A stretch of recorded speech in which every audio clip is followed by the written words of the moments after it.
नमस्कार दोस्तों, स्वागत है आपका हमारे चैनल मोटिवेशनल स्टोरी में।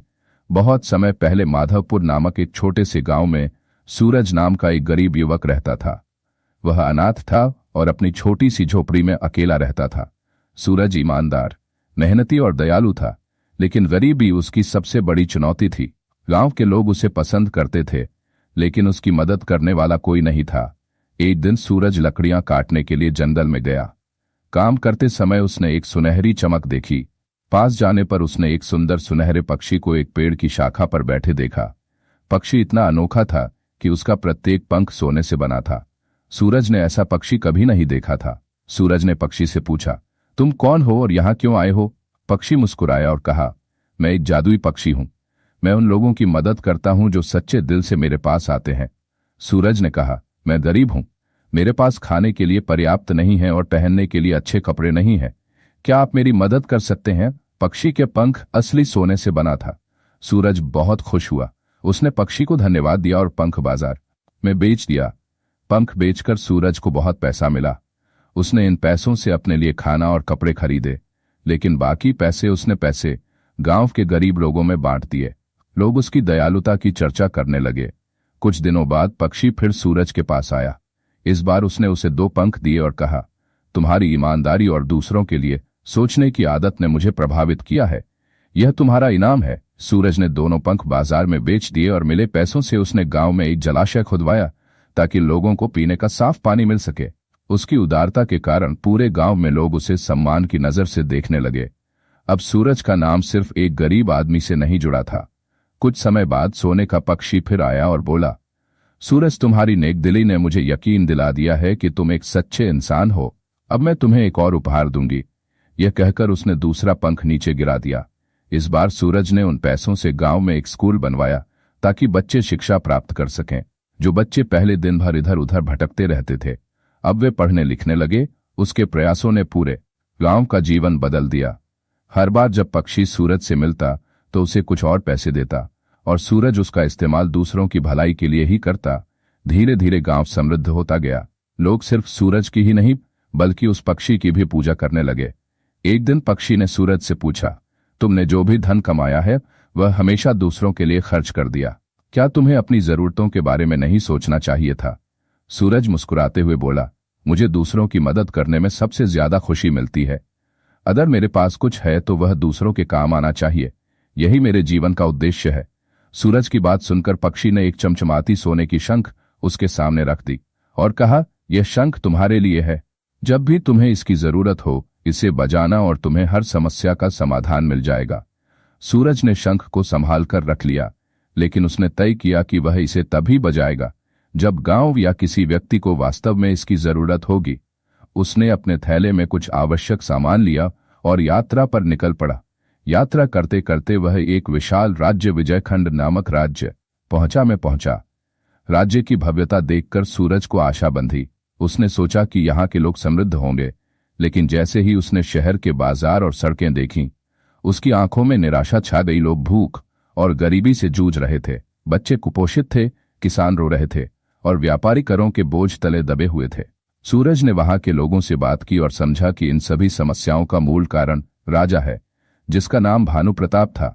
राजा बूढ़ा हो गया था, लेकिन उसका स्वभाव अभिमानी और क्रूर था। वह सिर्फ विलासितापूर्ण जीवन जीने के लिए अपनी प्रजा से भारी कर वसूल रहा था। वह अपनी प्रजा की स्थिति के प्रति उदासीन था। राजा को इसकी कोई परवाह नहीं थी। जब सूरज महल में पहुंचा तो उसने उसकी भव्यता देखी। सोने चांदी से सजे ऊंची दीवारों और द्वारों वाला यह महल अंदर से सुंदर था। लोग भूखे क्यों हैं? उसका मित्र सुनहरा पक्षी भी उसके साथ था। पक्षी ने सूरज को महल के बारे में बताया। अंदर आओ, मैं तुम्हें सब कुछ दिखाऊंगा, जिससे तुम्हारे सवालों का जवाब मिल जाएगा। पक्षी अपने जादुई पंखों से सूरज को महल के अंदर ले गया। महल ने उसकी राजकुमारी चित्रलेखा से हुई। वह राजा की इकलौती बेटी थी। राजकुमारी चित्रलेखा अपने पिता से बिल्कुल अलग थी। वह दयालु और नेक दिल की थी। वह अक्सर गरीबों की मदद करने के लिए गुप्त रास्तों से महल से बाहर जाती थी, लेकिन राजा ने उसे लोगों से दूर रहने का सख्त आदेश दिया था। जब सूरज और चित्रलेखा मिले तो उन्होंने एक दूसरे से बातें की। सूरज ने उसे बताया। चित्रलेखा सूरज की नेकदिली की चर्चा को ध्यान से सुनती थी और उनसे प्रभावित होती थी। उसने सूरज से कहा कि वह भी लोगों की मदद करना चाहती थी, लेकिन अपने पिता के आदेश के कारण वह ज्यादा कुछ नहीं कर सकती थी। राजकुमारी की मदद से सूरज ने महल की गुप्त खिड़की से प्रजा पर हो रहे अत्याचारों को अपनी आंखों से देखा। राजा के सैनिक गांव गांव जाकर जबरन कर वसूलते थे। उसने महल में कई गुप्त कमरे बनवा रखे थे, जहां वह अपना खजाना छुपा कर रखता था, लेकिन उसकी प्रजा की हालत दयनीय थी। सुनहरे पक्षी ने सूरज से कहा कि अब तुम्हें इन लोगों की मदद के लिए कुछ करना होगा। यह राजा कभी भी अपनी प्रजा का भला नहीं करता, लेकिन तुम्हारे जैसे बहादुर और महान व्यक्ति के लिए यह असंभव नहीं है। सूरज ने पक्षी और राजकुमारी के साथ एक योजना बनाई। राजकुमारी ने उसे महल के अंदर के गुप्त रास्तों और खजाने के बारे में बताया। सूरज ने निर्णय लिया कि वह राजा की प्रजा को उनके पास ले जाएगा। सूरज और राजकुमारी चित्रलेखा ने महल के गुप्त रास्तों की जानकारी जुटाई। राजकुमारी ने बताया कि राजा ने महल के तहखाने में बहुत बड़ा खजाना छुपा रखा है। ये खजाना प्रजा से लूटे गए धन और सामान से भरा है, लेकिन इस खजाने तक पहुंचने के लिए कई खतरनाक पहरेदार, जाल और दरवाजे थे। सूरज ने सोचा कि यह खजाना प्रजा का है और हमें इसे उन्हें लौटाना होगा, लेकिन हमें सावधानी से काम लेना होगा। उन्होंने देखा कि तहखाने में सोने, चांदी, बहुमूल्य रत्नों और असंख्य कीमती चीजों और अमूल्य वस्तुओं के ढेर लगे हुए थे। सूरज को गुस्सा आया जब उसने देखा कि राजा अपने प्रजा को भूखा और परेशान रखकर खुद आनंद ले रहा था। पक्षी ने सुझाव दिया कि इस खजाने को धीरे धीरे निकालकर प्रजा में बांट देना चाहिए, लेकिन राजा को इस बारे में पता नहीं चलना चाहिए। सूरज और चित्रलेखा ने खजाने का कुछ हिस्सा गुप्त रूप से लोगों में बांटना शुरू कर दिया। उन्होंने सबसे पहले उन किसानों की मदद की जिनके खेत नष्ट हो गए थे। चित्रलेखा ने अपनी दासियों के माध्यम से जरूरतमंदों को अनाज और धन वितरित किया। धीरे धीरे लोगों को लगने लगा कि सूरज हमारे हित के लिए ही यह सब कर रहा है। सूरज ने गांव गांव में लोगों को संगठित करना शुरू किया। उन्होंने उन्हें अपने अधिकारों के लिए लड़ना और राजा के अत्याचार के खिलाफ खड़े होना सिखाया। खजाने में कमी और लोगों की बढ़ती समृद्धि ने राजा को क्रोधित कर दिया। इससे वह चिंतित हो गया। उसने अपने सैनिकों को तहखाने और महल के हर कोने की तलाशी लेने का आदेश दिया, लेकिन सूरज और चित्रलेखा ने हर बार पक्षी की मदद से सैनिकों को बेवकूफ बनाया। राजा को धीरे धीरे शक होने लगा कि कोई उसे भीतर से धोखा देने की कोशिश कर रहा है। उन्होंने अपनी राजकुमारी पर नजर रखने के लिए गुप्तचर भी तैनात किए। एक दिन राजा ने चित्रलेखा को अपने दरबार में बुलाया और उससे कठोर शब्दों में पूछा कि क्या तुम मेरे खिलाफ षड्यंत्र कर रही हो? मुझे सच बताओ। चित्रलेखा ने बहादुरी से उत्तर दिया, पिताजी, यह खजाना आपका नहीं है, यह लोगों का है। यदि आप लोगों की सेवा नहीं कर सकते हैं तो मुझे रोकने की कोशिश न करें। राजा यह सुनते ही वह क्रोधित हो गए और चित्रलेखा को महल के कमरे में बंद करने का आदेश दिया। लेकिन चित्रलेखा ने पहले ही सूरज और पक्षी के साथ एक और योजना बना ली थी। सूरज ने पक्षी की मदद से लोगों को इकट्ठा किया और उन्हें राजा के खिलाफ खड़ा कर दिया। प्रजा अब जाग चुकी थी और उसने निश्चय कर लिया था कि वह राजा के अत्याचार के विरुद्ध उठ खड़ी होगी। सूरज ने प्रत्येक गांव से नवयुवकों, किसानों और कारीगरों की एक सेना बनाई।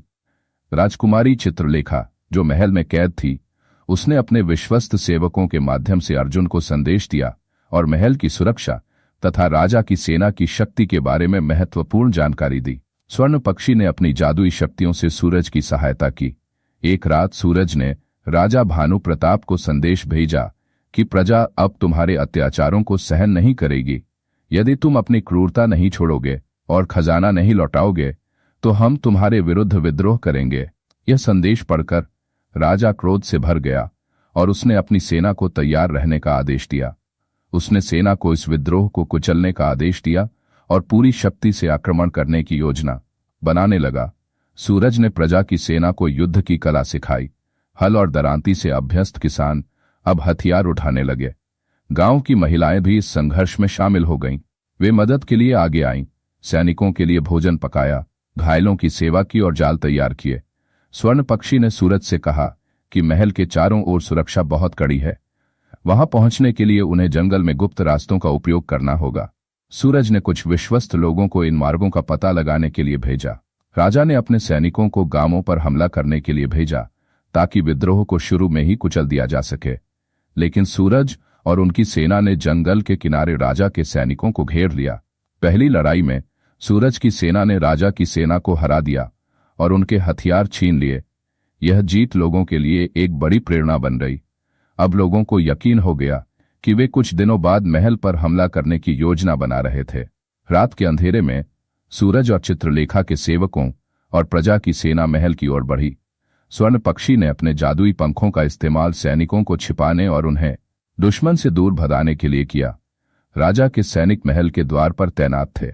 जैसे ही सूरज और उनकी सेना ने द्वार खटखटाया, एक बड़ा युद्ध शुरू हो गया। सूरज ने अपने साथियों को अलग अलग समूहों में विभाजित कर दिया था।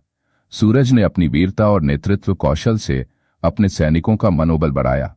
अपने कक्ष में बंद राजकुमारी चित्रलेखा ने अपने सेवकों की मदद से ताले तोड़ दिए और महल के अंदर विद्रोहियों के लिए रास्ता साफ करना शुरू कर दिया। राजा ने स्वयं अपनी तलवार उठाई और अपनी सेना के साथ महल के मुख्य कक्ष में सूरज का सामना किया। वह बूढ़ा जरूर हो गया था, लेकिन उसकी ताकत और क्रूरता अभी भी बरकरार थी। सूरज और राजा भानु प्रताप के बीच सीधा युद्ध शुरू हो गया। यह संघर्ष प्रजा और अत्याचार के बीच आखिरी दीवार थी। महल और राजा के बीच संघर्ष अभी भी जारी था। विद्रोह की तैयारियों के दौरान सूरज और राजकुमारी चित्रलेखा के बीच एक अनोखा रिश्ता विकसित हुआ। दोनों का एक ही उद्देश्य था, प्रजा को राजा के अत्याचार से मुक्ति दिलाना।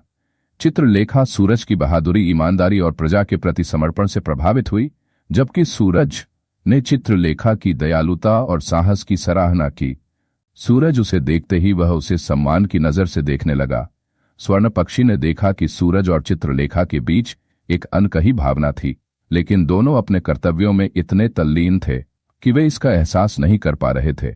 एक रात जब सूरज अपनी योजना पर काम कर रहा था और विशेष प्रजा के लिए वस्त्र और भोजन तैयार करवा रहा था, सुनहरे पक्षी ने अपनी जादुई शक्ति से उन दोनों को एक जगह बुलाया। पक्षी ने अपनी शक्ति का उपयोग करके एक जादुई जंगल बनाया। यह जंगल उस महल से बहुत दूर था जहां स्वर्ण पक्षी, सूरज और चित्रलेखा थे। स्वर्ण पक्षी उन दोनों को भ्रमित करके लाने में कामयाब रहा। सूरज ने खुद को एक घने जंगल में पाया और चित्रलेखा भी वहां पहुंच गई। ये कहाँ है? चित्रलेखा ने आश्चर्य से सूरज से पूछा। उसने पक्षी की ओर देखा और कहा, क्या यह तुम्हारा काम है? स्वर्ण पक्षी मुस्कुराया और बोला, हाँ, यह मेरा काम है। मैंने तुम्हें यहां बुलाया है क्योंकि तुम दोनों के बीच कुछ खास है जिसे तुम अनदेखा कर रहे हो। जंगल में एक जगमगाती झील थी जिसके किनारे फूल खिले हुए थे। पक्षी ने सूरज और चित्रलेखा को पास बैठने का संकेत दिया। फिर उसने जादुई शब्दों में कहा, तुम दोनों का मिलना महज एक संयोग नहीं है, यह मेरे द्वारा योजनाबद्ध है। अपने दिलों की भावना को पहचानो। सूरज ने चित्रलेखा की ओर देखा। वह सोच में पड़ गया। उसने कहा, मैं एक गरीब युवक हूं। मेरा जीवन दूसरों की सेवा करने में बीता है। क्या मैं राजकुमारी के योग्य हूं? चित्रलेखा ने तुरंत उत्तर दिया। सूरज, तुम्हारी सच्चाई, तुम्हारा साहस और तुम्हारा प्यार तुम्हें महान बनाते हैं। मेरे लिए तुम्हारा दिल सबसे बड़ा धन है। स्वर्ण पक्षी ने अपनी जादुई शक्ति से दोनों को अपने दिल की गहराई देखने में मदद की। उनकी परछाई आपस में मिल गई। सूरज और चित्रलेखा को एहसास हुआ कि वे एक दूसरे के बिना अधूरे हैं। पक्षी ने मुस्कुराते हुए कहा, तुम दोनों के बीच का प्यार ही वो ताकत है जो इस राज्य को बदल सकती है। अब तुम्हें साथ मिलकर इस संघर्ष को खत्म करना होगा। सूरज और चित्रलेखा ने एकजुट होकर अपने प्यार के साथ प्रजा के लिए लड़ने की ठानी। अपनी अहमियत का एहसास होने के साथ ही वे और भी साहसी और मजबूत हो गए और उन्होंने फैसला किया कि अब राजा के अत्याचार को खत्म करने का समय आ गया है। सूरज ने लोगों की सेना का गठन किया और चित्रलेखा ने महल के अंदर से जरूरी जानकारी और रणनीति बनाने में मदद की।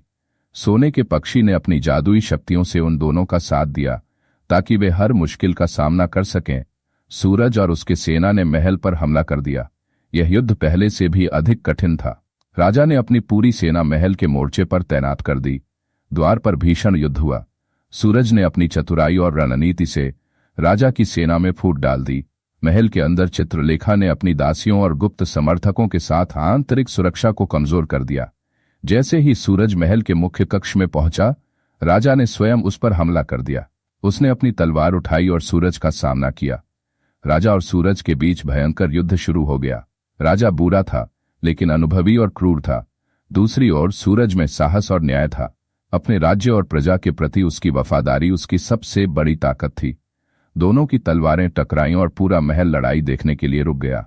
राजा ने सूरज पर कई प्रयास किए लेकिन सूरज ने हर बार चतुराई से उन्हें विफल कर दिया और काफी कोशिश के बाद भी राजा सफल न हो पाया। अंततः सूरज ने राजा को पराजित कर दिया। सूरज ने राजा पर दया दिखाई और कहा, अब तुम्हारा समय आ गया है। तुम्हारा शासन अब समाप्त हो गया है। राज्य अब प्रजा का है। राजा को उसके महल से निकालकर दूर स्थान पर निर्वासित कर दिया गया है।